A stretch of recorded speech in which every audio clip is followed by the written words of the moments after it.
Grandfather Tang and little Sue were sitting under a peach tree in their backyard. They were amusing each other by making different shapes with their tangram puzzles. "Let's do a story about the fox fairy," said little Sue. So Grandfather Tang arranged his 7 tangram pieces into the shape of a fox. Although Cho and Wu Ling were best friends, they were always trying to outdo each other. One day, this rivalry almost brought their friendship to a tragic end. They were sitting under their favorite willow tree beside a river, talking about their magical powers. "I can change myself into a rabbit as quick as a wink," boasted Wu Ling. "I'll bet you can't do that." "I can too," said Cho.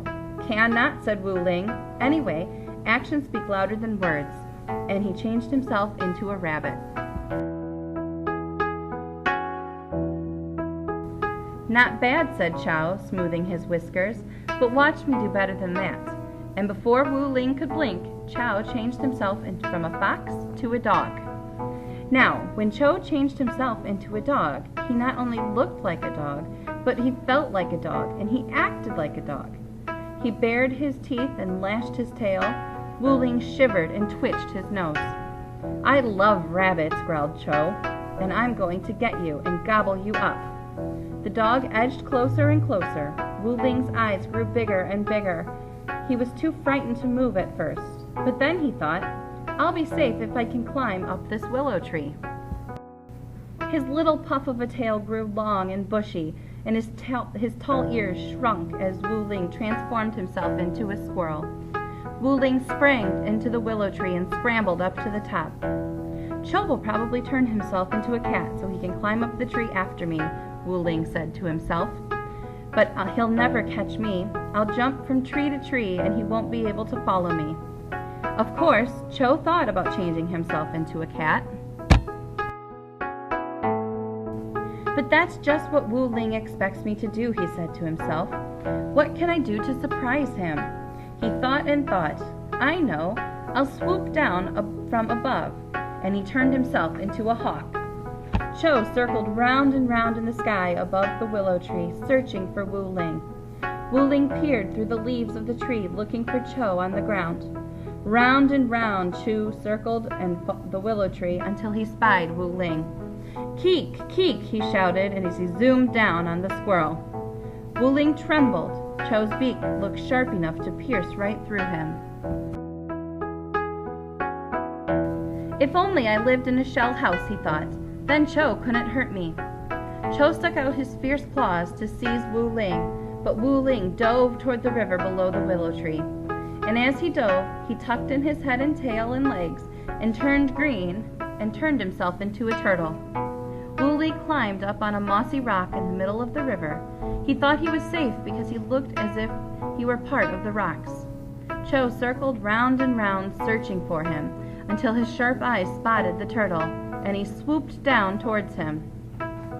But just as Cho reached him, Wu Ling plunged into the water. "Follow me and you'll drown," he cried.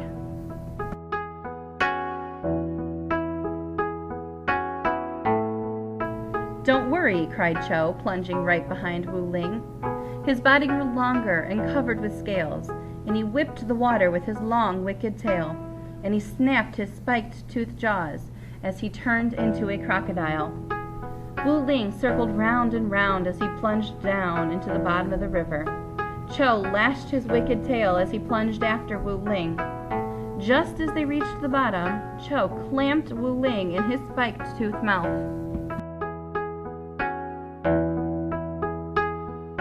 "Now I've got you," he bellowed through his clenched teeth.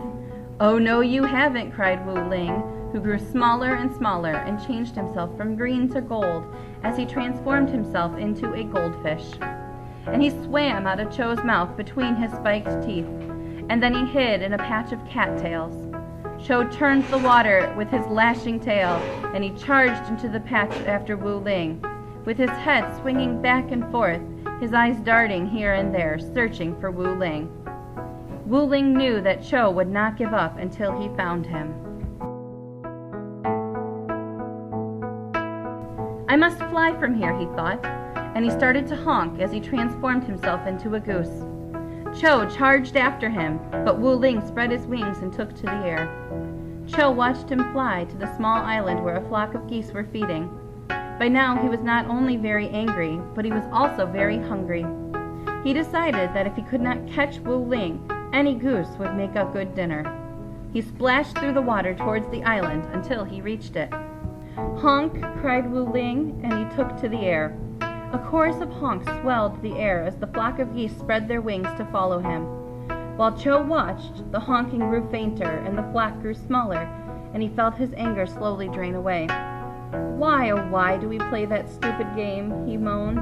"I will never see Wu Ling again." He closed his eyes and sank towards the river bottom.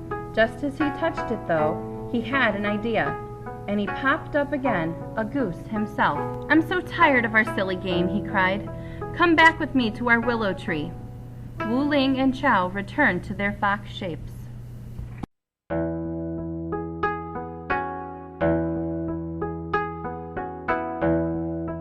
"Did they ever play that game again?" asked little Sue. "Many times," said her grandfather, "but they were very, very careful." "That was a good story," said little Sue. "Let's do another." So grandfather arranged the 7 tangram pieces into a tree.